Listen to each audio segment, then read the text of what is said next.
This is one of the studies that really keeps me going because it gives me a solid vision of what I'm trying to be. So as the title suggests, we're going to be learning from other artists. It is really important that you explore and have a concrete idea of what kind of artist you would like to be. Okay, maybe not concrete, but even just an idea, so that you can have a direction to lean towards. That way, we can avoid wasting time and effort on subjects that isn't going to help your art. And when you learn from someone else, you are not limited to just one. You can have tens or even thousands of artists that you can be like, because that's how we find our unique art and even originality. Because if you're only gonna learn from one artist, that's stealing. But if you learn from many, then you're a genius. Basically, I think the most underrated trait of an artist is the ability to adapt and learn other things. This is Krenz Kushart, one of the best illustrators I've seen. He's a professional artist and art teacher from Taiwan, and he's the artist that we're going to learn from in this video. Calling him great would still be an understatement. Come on, I mean, take a look at his art. The design and colors are so satisfying. It's a perfect blend of stylization and semi-realism. Some of his paintings even look and feel like a dream. But enough with the glazing, let's begin. Here's a list of the things that I want to accomplish in this study. I'm going to use a reference as a handicap because I can't pull this stuff out of my brain, even if my life depends on it. So here, we're going to try to integrate the style of Krenz to this reference. Luckily, we have a process from one of his pieces that will follow. So first, he started with a rough sketch that tackles the background and the character. He uses rough shapes of color and lay down the composition. So right off the bat, we're already setting up the foundation for everything here, but it's far from polished. This is a good way to come up with ideas that would help with the composition. But good thing I'm using a reference, so I don't have to worry about that. I already have this reference with a pretty decent design and composition. So all I have to do is observe and copy. By the way, if you're curious about her subject, these are both the same character. Her name is Joan of Arc. She's from the Fate series, but she's also based from a real historical figure with the same name. Next up, we're focusing on the values. We'll have to edit the reference in black and white so that we can see the values easier. We can just simply add a color layer above it and fill it with either black or white. Here's what's interesting about this part. Since it's all about shadow, he created this contrast by having a light background and a dark character, so you can easily tell which is which. And that's a trick called the 3 parts of landscape. In this case, the character is the foreground, the flag and the knights are the middle ground, and the background is just the sky. This helps create depth and focus. This also differentiates the distance between the subjects. This technique can also be seen in our reference, with the background and middle ground swapping places. We now have a dark background, a light middle ground, and then a dark character. After that, I'm just gonna render the character using the reference, trying to accurately imitate the values from the reference.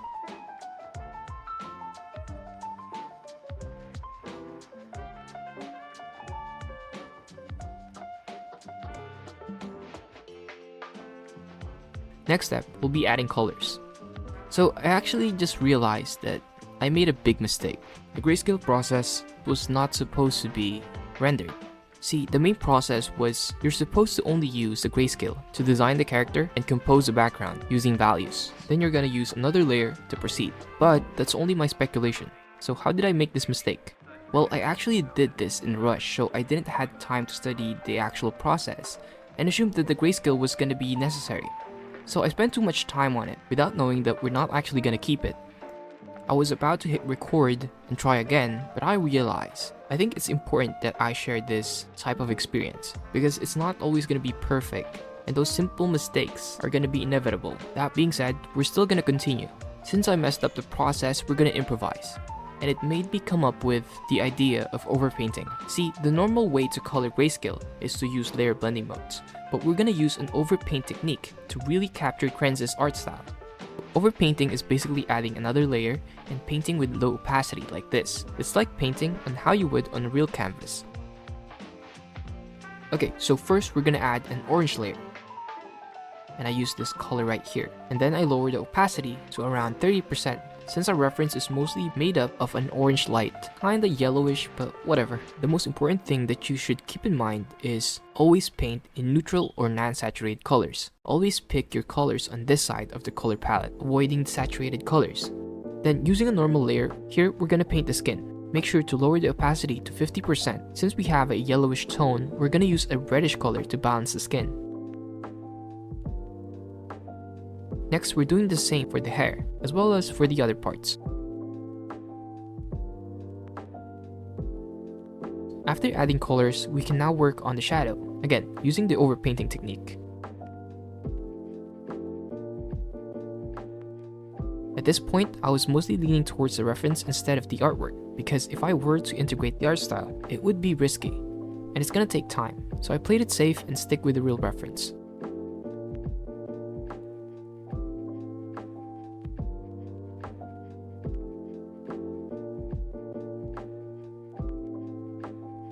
After we're done with that, we're gonna add some saturation using some layer blending modes, like color burn, color dodge, overlay, and multiply. From there, it's basically finished, but I did some adjustments and added some icing on the cake.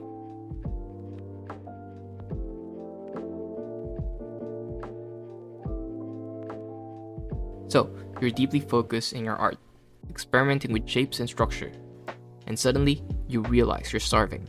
The last thing you want is to break your flow for a full meal prep. That's where today's sponsor, Factor 75, comes in. Factor delivers fresh, never frozen meals that are chef-crafted, dietitian approved, and ready in just 2 minutes. Factor takes the stress out of meal planning and sets you up for success. Skip the grocery stores, prep work, and cooking fatigue with over 35 options each week, including keto, calorie smart, and vegan. It's like having a perfectly structured meal plan delivered right to your door. They even have snacks, smoothies, and juices to keep you going while you're perfecting those proportions or shading techniques. And when things get hectic, Factor is flexible. You can adjust your plan, pause, or reschedule anytime. Best of all, Factor is sustainable. They offset 100% of delivery emissions and use 100% renewable electricity in their production. It's a win for your time and the planet. Use my link below or scan the QR code to get 50% off your first Factor box and free shipping. Don't let meal prep interrupt your creative flow. Try Factor today. Big thanks to our sponsor. Now back to the video. And now it's officially done. Going by our list that we made earlier, I think it's kind of 50-50. So for the first one, I think it failed miserably. And it's because I didn't take the time to analyze the workflow and just dive in headfirst with the study. After I saw the art piece from Krenz, I immediately started the study without taking the time to look at it carefully, which cost me the over-rendered grayscale. So that was the wrong move, but I still did a good value practice. I still learned something from that grayscale, so I don't think it's a waste. So the lesson that we can take away here is always think and analyze first. Take your time, and more importantly, never rush the process. Now on to the second goal. Now, it wasn't any better, but at least it wasn't an absolute waste. This is my second mistake. I relied too much on the reference because this was my first time doing this kind of quick study. I didn't have time to collect some art piece from Krenz that could really help me out with the styling and designs. So this is the second lesson. Always try to do a one-to-one study of an art piece made by the artist. This gives you a heads up and more time to analyze every aspect of his art, such as the style, design, how he does the lighting, the brushwork, how he colors, and everything else. And the result of my piece was just me copying and relying on the reference, but I did try to change the face to fit Krenz's style. I'll let you be the judge of that.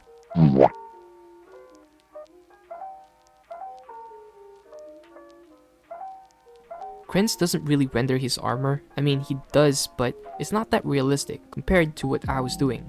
But looking at it, he still managed to make it interesting and stylized really well. You could still tell it's an armor, despite the lack of details and shine, which really makes the armor look like an armor.